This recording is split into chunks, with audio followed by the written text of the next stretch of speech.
Hi friends, నా పేరు Karthik and ఈరోజు మనం స్ట్రెంగ్త్ ఆఫ్ మెటీరియల్స్ ఇది part 2 video. Strength of materials ఈ వీడియో మొత్తం తెలుగులో ఉంటుంది అండ్ పార్ట్ 1లో మనం ఏమేమి డిస్కస్ చేస్తాం ఒకసారి బ్రీఫ్గా రివైజ్ చేద్దాం. అసలు స్ట్రెస్ అంటే ఏంటి, స్ట్రెయిన్ అంటే ఏంటి, యంగ్స్ మోడ్యులస్ అంటే ఏంటి, షియర్ మోడ్యులస్ అంటే ఏంటి, బల్క్ మోడ్యులస్ అంటే ఏంటి, పాయిజన్స్ రేషియో ఏంటి, వీటికి మధ్య రిలేషన్స్ ఏంటి, రిలేషన్ ఈక్వేషన్స్ ఏంటి, ఇవన్నీ మనం వీడియో నెంబర్ పార్ట్ 1లో మనం డిస్కస్ చేసాం. ఎవరైనా పార్ట్ 1 చూడకపోతే అది చూసి పార్ట్ 2 చూడండి, ఇది కంటిన్యూషన్ వీడియో. అండ్ ఈరోజు మనం ఏమేమి డిస్కస్ చేస్తాము అని అంటే, ఈరోజు stepped bar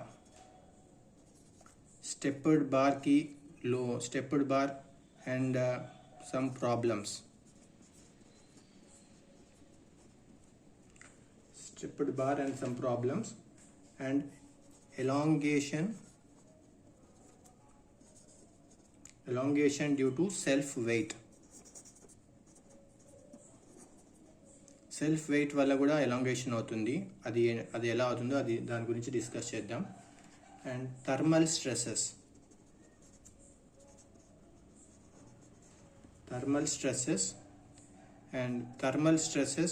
in composite bar.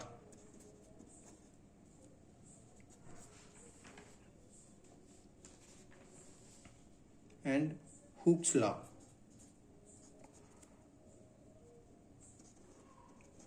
Generalized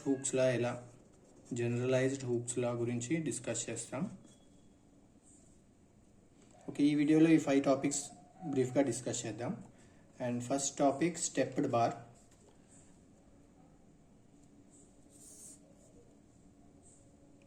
జనరల్గా మనం బార్ గురించి మాట్లాడేటప్పుడు బార్కి ఒకవేళ టెన్సైల్ ఫోర్స్ యాక్ట్ చేస్తే దీని elongation delta L equals to దీని లెంత్ ఎల్ అయినప్పుడు ఎలాంగేషన్ డెల్టా ఎల్ అయితే delta L equals to PL by AE. ఇది నార్మల్ సింగిల్ బార్కి. ఇప్పుడు మనం స్టెప్డ్ బార్ గురించి డిస్కస్ చేద్దాం. ఇదేం లేదు, జస్ట్ యాజ్ అన్ పేర్లో ఉన్నట్టే ఇది స్టెప్డ్ బార్గా, ఏరియా ఆఫ్ క్రాస్ సెక్షన్ డిఫరెంట్గా ఉంటుంది. లైక్ ఇది స్టెప్డ్ బార్, దీనిలో కూడా లోడింగ్ ఒకేలా same load, only 1 load act అయితే, అండ్ ఇక్కడ నుంచి ఇక్కడికి లెంత్ L1 అనుకుంటే, ఇక్కడ నుంచి ఇక్కడికి length L2, length L3, and ఇది ఒక మెటీరియల్, ఇది ఇంకొక మెటీరియల్, 3 డిఫరెంట్ మెటీరియల్స్. లైక్ దీని యంగ్స్ మోడ్యులస్ E1, దీని యంగ్స్ మోడ్యులస్ E2, దీని యంగ్స్ మోడ్యులస్ E3, అండ్ దీని ఏరియా ఆఫ్ క్రాస్ సెక్షన్ ఇది A1, దీని area of cross section A2, దీని area of cross section A3. ఇలా అయినప్పుడు మనకి క్వశ్చన్లో నెట్ ఎలాంగేషన్ ఎంత అని అడుగుతారు. నెట్ ఎలాంగేషన్ ఫైండ్ చేయమని అడుగుతారు జనరల్లీ ఎగ్జామ్స్లో. నెట్ ఎలాంగేషన్ అంటే ఏం లేదు, simple, delta L1 plus delta L2 plus delta L3. ఇక్కడ ఒకటే ఫోర్స్, టెన్సైల్ ఫోర్స్ యాక్ట్ అవుతుంది కాబట్టి ఈ మూడిటి ఎలాంగేషన్ సమ్మేషన్ నెట్ ఎలాంగేషన్. ఇప్పుడు నెట్ ఎలాంగేషన్ డెల్టా L1 కావాలి అని అంటే ఒకటే సేమ్ లోడ్ కాబట్టి P L1 by A1 E1 plus P L2 A2 E2 plus P L3 A3 E3. Same ఒకటే ఫార్ములా. సింగిల్ ఓన్లీ 1 బార్ ఉన్నప్పుడు ఎలా చేస్తామో స్టెప్డ్ బార్ కూడా సేమ్ అలాగే. కాకపోతే ఇక్కడ మనకి డిఫరెంట్ యంగ్స్ మోడ్యులస్ డిఫరెంట్ ఉంటుంది, లెంత్ డిఫరెంట్ ఉంటుంది, ఏరియా ఆఫ్ క్రాస్ సెక్షన్ డిఫరెంట్గా ఉంటుంది. ఈ మూడింటి సమ్మేషన్ చేస్తే అయిపోతుంది. ఒకవేళ ఫర్ ఎగ్జాంపుల్ ఏరియా సేమ్ ఉంది, if A1 equals to A2 is equals to A3 is equals to A, ఒకేలా ఏరియా సేమ్ ఉంటే అప్పుడు ఇక్కడ P కామన్ ఉంది కదా, P ఏరియా కూడా ఒకేలా సేమ్ ఉంటే అప్పుడు L1 by E1, L2 by E2 plus L3 by E3 అంతే. ఓకే, మనం ఒక ప్రాబ్లం డిస్కస్ చేద్దాం, దాని ద్వారా ఇంకా డీటెయిల్గా మనకి అండర్స్టాండింగ్ అవుతుంది.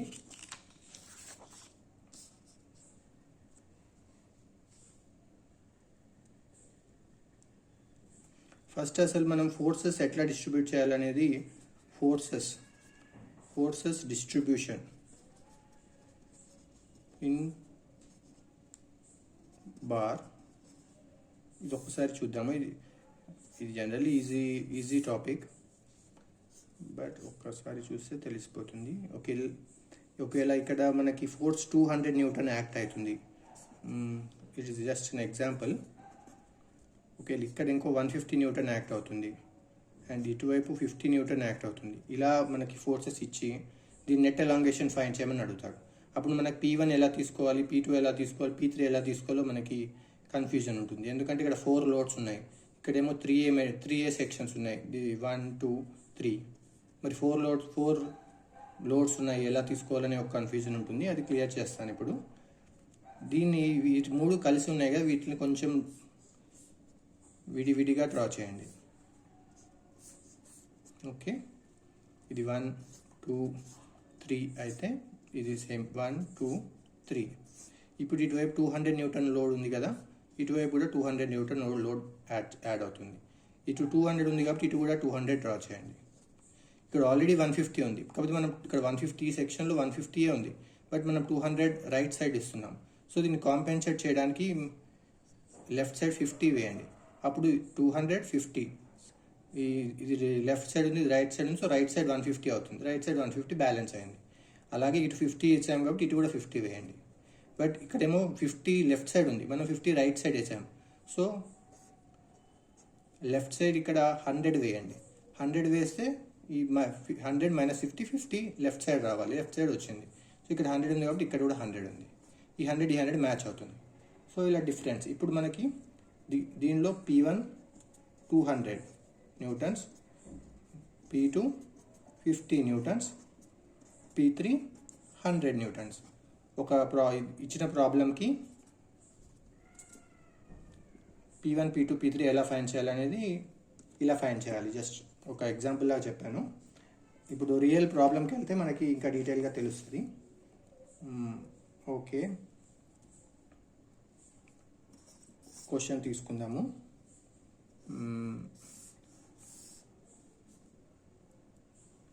దీనిలో కూడా 3 sections. 100 Newton load, 250 Newton,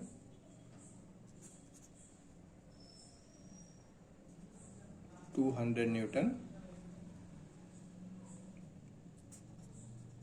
and 50 Newton. దీని లెంత్ వచ్చేసి 500 mm, 400 mm అండ్ ఓవరాల్గా 1700 mm. ఇక్కడ లోడ్ ఏమో న్యూటన్స్లో ఉంది అండ్ లెంత్ ఏమో ఎంఎంలో ఉంది. ఓకే, అండ్ ఇది మొత్తము స్టీల్. ఓకే, గివెన్ ఎంఎం ఇచ్చారు. Given Young's modulus E is equals to 200 gigapascal. And ఇంకేం ఇచ్చారు, area of cross section A. ఇవన్నిటికీ same cross section, only one same cross section area. Area వచ్చి 25 mm². And ఇక్కడ 4 points వేసుకుందాం, KL MN. And మనకి అడుగుతుంది ఏమిటంటే what we need to find is total change in length of the rod. Total change in length of rod, ఇది మనం find out చేయాలి. Okay, total change in length of rod delta L ఎంత అనేది మనం find out చేయాలి. Simple, ఇది delta L total is equals to delta L1 plus delta L2 plus delta L3. First delta L1 ఏంటి, P1 L1 AE. ఇక్కడ ఈ రెండు అన్నిటికీ సేమే, ఒకటే ఇచ్చాడు కాబట్టి అన్నిటికీ సేమే. సో AE రాసుకుందాం, plus P2 L2 by AE plus P3 L3 by AE. ఇప్పుడు మనకి P1 P2 P3 find out చేయాలి. సో ఈ KL దగ్గర ఇక్కడ వీటిని డిఫరెంట్గా సేమ్ మనం ఇంతకుముందు చూసిన ప్రాబ్లం లాగానే లోడ్స్ ఫైండ్ అవుట్ చేస్తున్నాను. ఇక్కడ 100 న్యూటన్స్ లెఫ్ట్ సైడ్ ఉంది కాబట్టి 100 న్యూటన్ వేసాను. సో అదే ఇక్కడ రైట్ సైడ్ వేస్తాను. ఇక్కడ 250 న్యూటన్స్ టువర్డ్స్ రైట్ ఉంది, బట్ మనకి ఇక్కడ 100 ఉంది. 100 న్యూటన్స్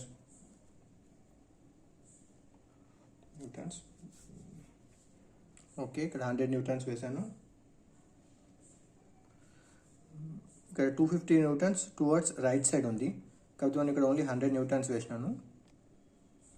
ఓకే, ఇప్పుడు మనం ఇక్కడ లోడ్ 100 ఉంది కాబట్టి 100 వేసాను టెన్సైల్ లోడ్. ఇక్కడ 250 ఉంది రైట్ సైడ్, బట్ ఇక్కడ రైట్ సైడ్ 100 ఉంది, బట్ లెఫ్ట్ సైడ్ వేయలేం. సో ఇలాంటప్పుడు ఏమవుతుందంటే ఇక్కడ మనము లెఫ్ట్ సైడ్ వేయలేం కాబట్టి రైట్ సైడే వేసుకుందాం. రైట్ సైడ్ 250 ఉంది కదా, ఇక్కడ ఆల్రెడీ 100 ఉంది, సో ఇక్కడ 150 వస్తుంది. ఇక్కడ రైట్ సైడ్ వెళ్తుంది కాబట్టి ఇక్కడ కూడా రైట్ సైడే వేయండి 150. ఇక్కడ ఆల్రెడీ 150 వేసాను. 200 రైట్ సైడ్ ఉంది, 150 ఆల్రెడీ లెఫ్ట్ సైడ్ ఉంది. ఇక్కడ 200 లెఫ్ట్ సైడ్ ఉంది కాబట్టి ఇక్కడ లెఫ్ట్ సైడ్ 50 వస్తుంది. ఇక్కడ ఆల్రెడీ లెఫ్ట్ 50 ఉంది కదా, 50. సో మనం ఇక్కడ అబ్జర్వ్ చేసింది ఏంటంటే ఇది టెన్సైల్. Okay, 100 tensile. ఇక్కడ 150 ఇది కంప్రెసివ్ లోడింగ్. 50 టెన్సైల్. ఓకే, ఇది టెన్సైల్, కంప్రెసివ్ టెన్సైల్. అంటే ఇక్కడ లెంత్ ఎలాంగేషన్ అవుతుంది, ఇక్కడ ఏమో లెంత్ డిక్రిమెంట్ అవుతుంది, ఇక్కడ లెంత్ మళ్ళీ ఎలాంగేషన్ అవుతుంది. ఓకే ఓకే మనకి లోడింగ్ అయిపోయింది కదా, ఇప్పుడు ఎలాంగేషన్ ఎంత ఉందో చూద్దాము.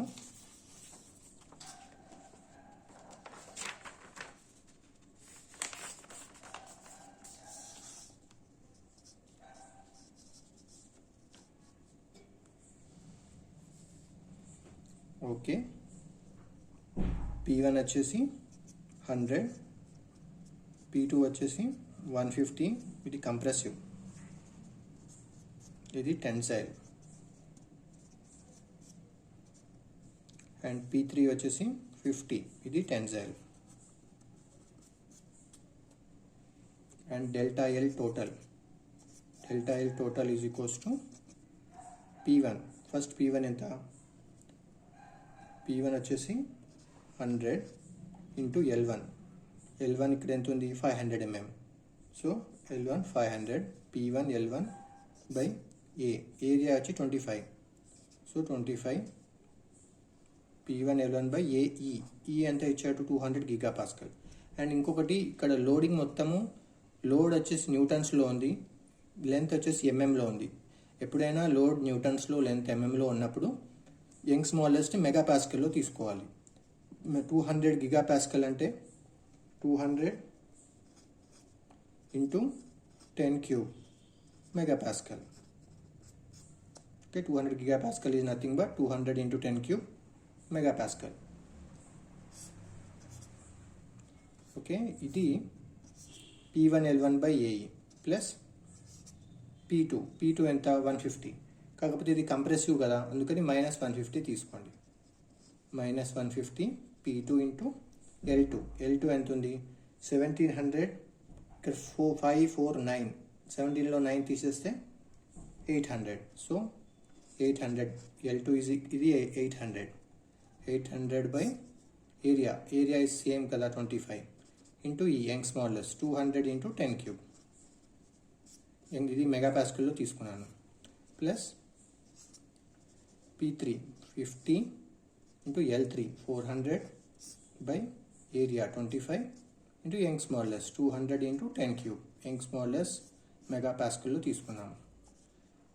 దీని మొత్తాన్ని మనం సాల్వ్ చేస్తే మనకి అరౌండ్ -10,000 వస్తుంది. ఇది సాల్వ్ చేస్తే మనం -10,000 ఎంఎంలో ఉంది ఇది. ఎందుకంటే ఇక్కడ మనము లెంత్ అంతా MM, area cross section 25 metres mm², ఇదంతా ఎంఎంలో ఉంది కాబట్టి ఇంత ఎంఎం వస్తుంది. సో దీన్ని మనం మీటర్స్లో కన్వర్ట్ చేస్తే -10 మీటర్స్.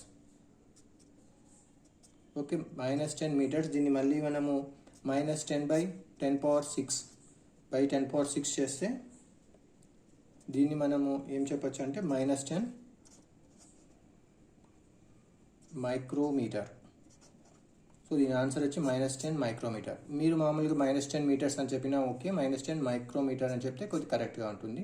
ఎందుకంటే ఇది మైనస్లో ఉంది కదా, ఇంకా డిక్రిమెంట్ చేసి -10 మైక్రోమీటర్స్ అని చెప్పచ్చు. -10 మైక్రోమీటర్స్ వరకు ఇది ఇది మైనస్లో వచ్చింది కాబట్టి దీని మొత్తం ఓవరాల్ లెంత్ తగ్గుతుంది. -10 మైక్రోమీటర్స్ దీని ఓవరాల్ లెంత్ డిక్రీజ్ అవుతుంది. డెల్టా ఎల్ టోటల్ వచ్చేసి -10 మీటర్. ఓకే, ఇలా -10 మీటర్ డిక్రిమెంట్ అవుతుంది లెంత్.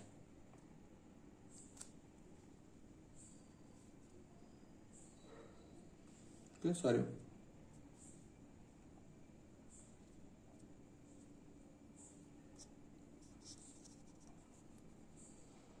ఓకే, నెక్స్ట్ ప్రాబ్లంకి వెళ్దాం. Sorry, -10 metre 10⁶.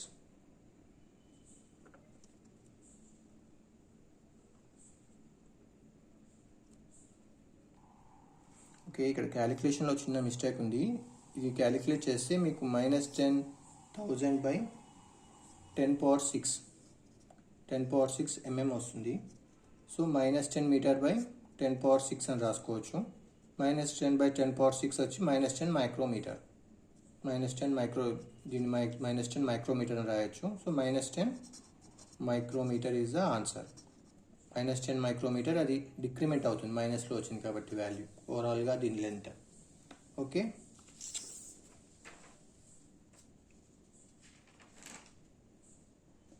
ఇప్పుడు మనం second topic elongation due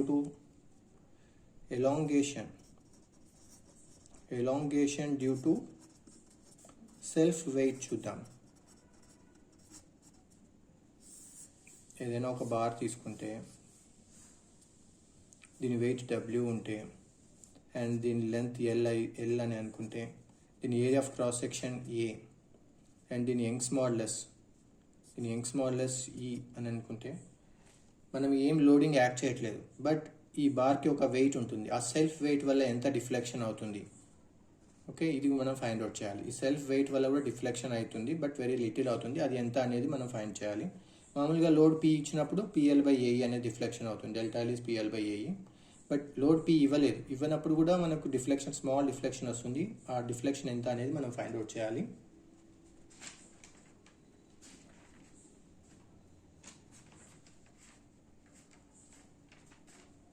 okay, దీన్ని మనం ఫైండ్ అవుట్ చేయాలంటే ఫస్ట్ ఈ ఓవరాల్ లెంత్ని మనం ఒక చిన్న స్ట్రిప్ లాగా కన్సిడర్ చేసుకుందాం. ఈ చిన్న స్ట్రిప్ యొక్క లెంత్ వచ్చేసి, ఈ చిన్న స్ట్రిప్నే మనం ఇక్కడ నీకు బ్రాడ్గా చూపిస్తున్నాను. ఈ చిన్న స్ట్రిప్ యొక్క లెంత్ వచ్చేసి dx. ఓకే, దీని లెంత్ వచ్చేసి dx.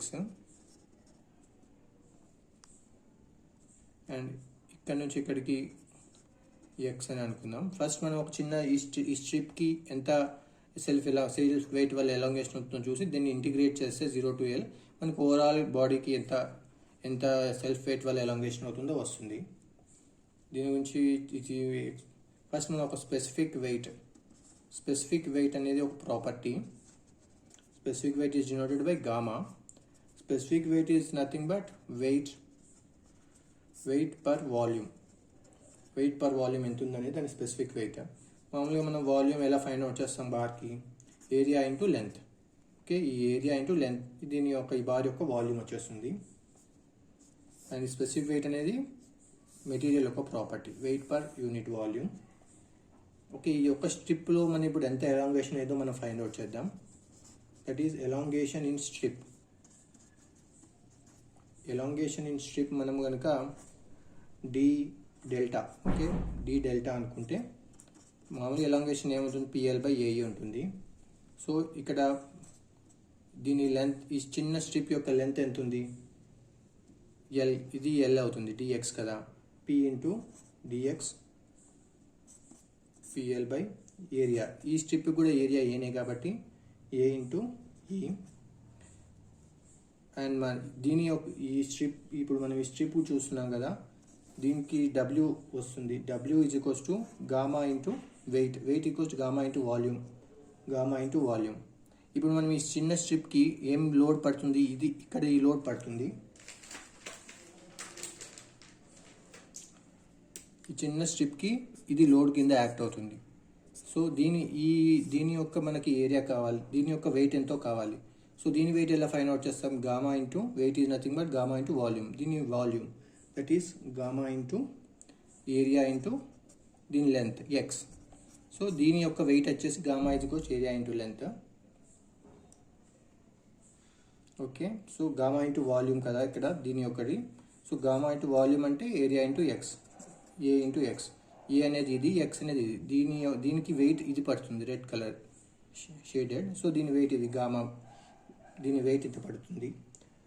సో మనం ఇక్కడ పి అని మాట్లాడుతున్నాం కదా, పి అంటే load. Load is nothing but ఈ స్ట్రిప్కి లోడ్ ఏంటి, ఈ కింద ఉన్న వెయిట్. సో ఈ వెయిట్నే మనం ఈ లోడ్ దగ్గర రాసుకోవాలి. దట్ ఈస్ డి డెల్టా కదా. So d delta is equals to P ప్లస్లో ఇది రాసుకోవాలి, ఎందుకంటే ఇదే కదా దీనికి load. So gamma into area into x, ఇది పి ప్లస్లో రాసాము, ఇంటూ డిఎక్స్ బై ఏఈ. ఇక్కడ ఏఏ క్యాన్సిల్ అవుతుంది.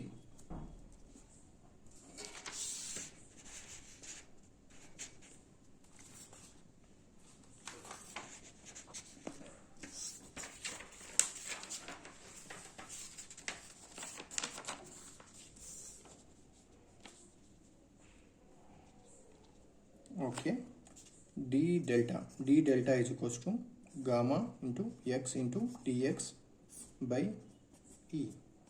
ఈ డి డెల్టా అనేది చిన్న స్ట్రిప్, దాన్ని ఇంటిగ్రేట్ చేస్తే మనకు ఓవరాల్గా వస్తుంది. సో 0 ఇంటూ ఎల్ తీసుకొని డి డెల్టాకి ఇంటిగ్రేట్ చేద్దాం. ఇంటిగ్రేట్ చేస్తే 0 into L. So gamma by ఈ, ఇది ఎక్స్ ఉంది కదా, ఎక్స్ ఇంటూ డిఎక్స్. దీన్ని ఇంటిగ్రేట్ చేసినప్పుడు delta is equals to gamma by ఈ. ఎక్స్ ఇంటిగ్రేషన్ ఏంటి, X square by 2 in the limits of L and 0 చేస్తే ఇది gamma into L square by 2e. ఇది డెల్టా. దీన్ని గామాని మనం ఎల్ ఇంటూ ఎల్ అని రాసుకోవచ్చు, ఎల్ స్క్వేర్ని. 2ని 2 ఇంటూ ఈ అని రాద్దాం. పైన ఏరియాతో కింద ఏరియాతో మనం మల్టిప్లై చేద్దాం. అలా మల్టిప్లై చేసినప్పుడు, ఎందుకు మల్టిప్లై చేశాను, మనకి ఈ డబ్ల్యూ ఉంది, మనకి ఇక్కడ లోడ్ లేదు. సో డబ్ల్యూ ఉంది, డబ్ల్యూనే లోడ్ కింద యాక్ట్ అవుతుంది. సో డబ్ల్యూ అనే దాన్ని టర్మ్ని మనం ఇంక్లూడ్ చేయాలి ఫార్ములా. అందుకని ఇక్కడ ఏరియాతో రెండింటిని న్యూమరేటర్ డినామినేటర్ ఏరియాతో మల్టిప్లై చేశాను. డబ్ల్యూ అంటే ఏంటి, weight is equals to gamma into volume. So ఇక్కడ వాల్యూమ్ ఏంటి, గామా ఇంటూ వాల్యూమ్ని డబ్ల్యూ అని రాసుకోవచ్చు. So W is equals to gamma into volume. So gamma into volume, area into length, area into complete length volume కాబట్టి delta is equals to WL by 2AE. Okay, ఇదే ఫైనల్గా మనకి వచ్చిన formula.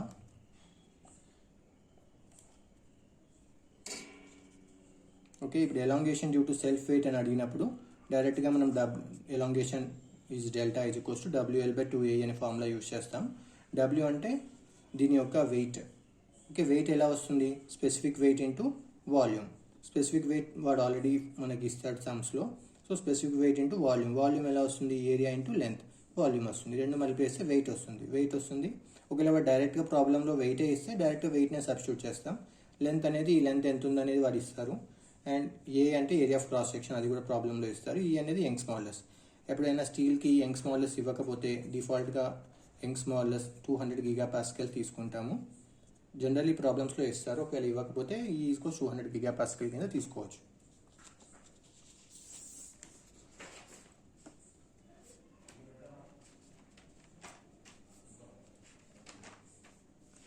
Okay, ఇప్పుడు మనం thermal stresses గురించి discuss చేద్దాం. Thermal stress అంటే ఏంటి, మనము జనరల్గా ఒక మెటీరియల్ లోడ్ యాక్ట్ చేసినప్పుడు అది ఎలాంగేషన్ అవుతుంది. ఓకే, ఇది మనందరికీ తెలిసిందే. కొన్నిసార్లు లోడ్ ఏమి యాక్ట్ చేయము, బట్ అయినా టెంపరేచర్ T1 నుంచి T2కి మారుతుంది, ఇంక్రీజ్ అవుతుంది. ఇంక్రీజ్ అయినప్పుడు ఎలాంగేషన్ అవుతుంది మెటీరియల్. టెంపరేచర్ డిక్రీజ్ అవుతుంది. టెంపరేచర్ ఎప్పుడైతే డిక్రీజ్ అవుతుందో T1 నుంచి T2కి డిక్రీజ్ అవుతుందో టెంపరేచర్, అప్పుడు ఇది కాంట్రాక్ట్ అవుతుంది మెటీరియల్. ఓకే, టెంపరేచర్ వల్ల కూడా మెటీరియల్ ఎక్స్పాన్షన్, కాంట్రాక్షన్ జరుగుతుంది. ఇప్పుడు మనము ఆ టెంపరేచర్ చేంజెస్ వల్ల ఎంత ఎక్స్పాండ్ అవుతుందో మనం చూద్దాం. ఫస్ట్ టెంపరేచర్ గురించి ఎప్పుడు మాట్లాడుకున్నా మనకి ఆల్ఫా గురించి చెప్తారు. Alpha is nothing but coefficient of thermal expansion. Okay, delta టీని మనం చేంజ్ ఇన్ టెంపరేచర్ అనుకుంటే, చేంజ్ ఇన్ టెంపరేచర్ అనుకుంటే డెల్టా ఎల్, ఈ చేంజ్ ఇన్ ఎల్ ఎంత, ఇక్కడ నుంచి ఇక్కడ చేంజ్ అయింది కదా టెంపరేచర్ చేంజెస్ వల్ల, delta L change in length is equals to L alpha delta T. ఇది చిన్న simple formula. Change in length is L alpha delta tea. Delta T అంటే ఎంత చేంజ్ అయింది, change in temperature. Alpha is nothing but coefficient of thermal expansion. L అనేది length of the bar. Okay, delta L equals to L alpha delta T. ఇది important formula. And మామూలుగా మనకు strain అంటే ఏంటో తెలుసు, change in length by original length. Change in length ఎంత, L alpha delta T by original length L is nothing but alpha delta T. Okay, so మనకి strain ఏమొచ్చింది, alpha into delta T. ఇది ఒక formula వచ్చింది, alpha into delta T. Okay,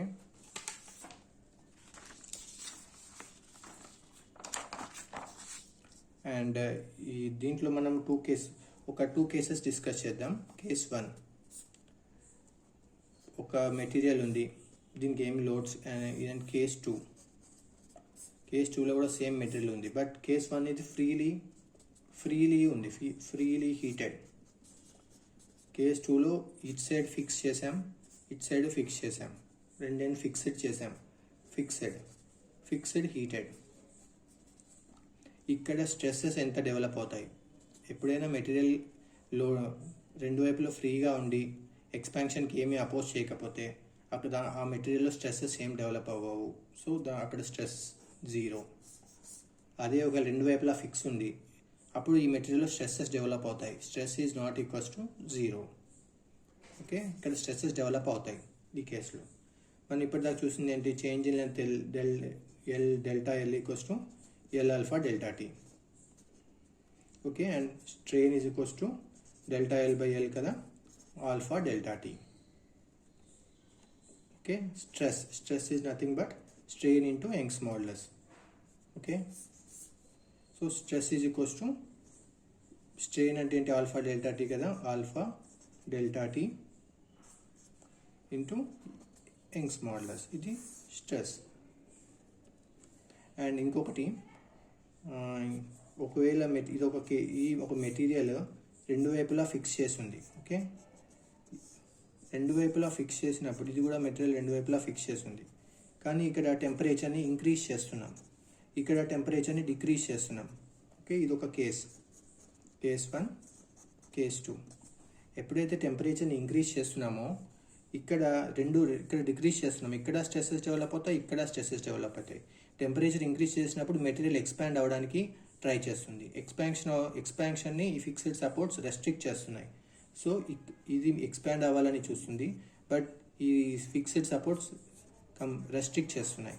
okay, so ఈ కేసులో compressive stresses develop అవుతాయి, compressive stress develops. ఇక్కడ టెంపరేచర్ని decrease చేస్తున్నాం. ఎప్పుడైతే టెంపరేచర్ డిక్రీజ్ చేస్తున్నామో మెటీరియల్ టువర్డ్స్ కాంట్రాక్ట్ అవ్వడానికి ట్రై చేస్తుంది. అప్పుడు ఈ fixed supports tensile loads act అవుతాయి ఫిక్స్డ్ సపోర్ట్స్ మీద. సో ఈ కేసులో టెంపరేచర్ డిక్రీజ్ చేస్తే టెన్సైల్ స్ట్రెసెస్ డెవలప్,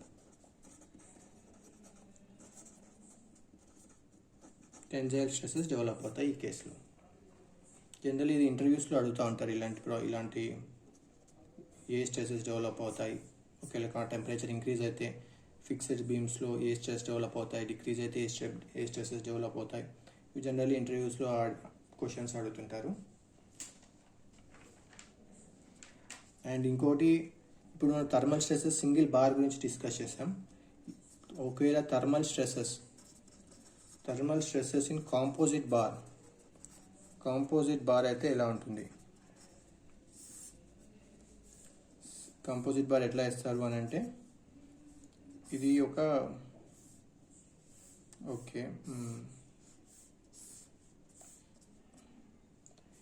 మెటీరియల్, ఇది స్టీల్ అనుకోండి, area of steel, Young's modulus of steel. And ఇది కాపర్, ఏరియా ఆఫ్ స్టీల్, ఇది కాపర్. ఓకే, అండ్ ఇది స్టీల్.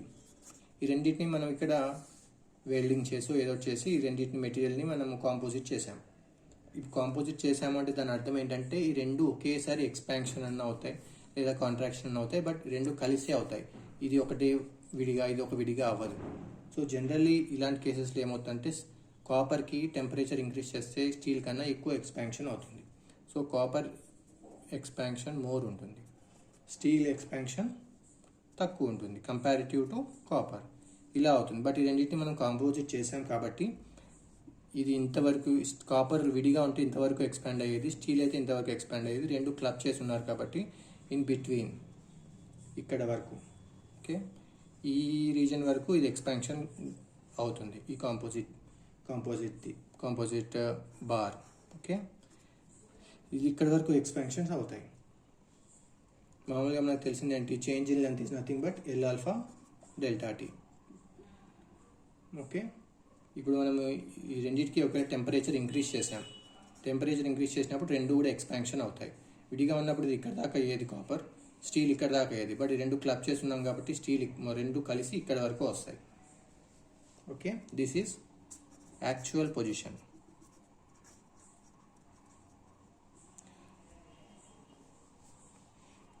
ఈ ఏరియా మనం ఎలా ఫైండ్ చేస్తాం? Change in length is nothing but L alpha steel delta T. అదే ఈ ఏరియా ఎలా ఫైండ్ అవుట్ చేస్తాం?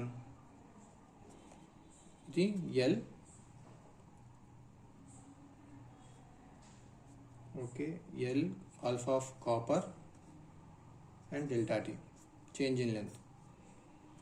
Okay, right. మనకు ఆల్ఫా ఆఫ్ స్టీల్ సపరేట్గా ఇస్తాడు, ఆల్ఫా ఆఫ్ కాపర్ సపరేట్గా ఇస్తాడు.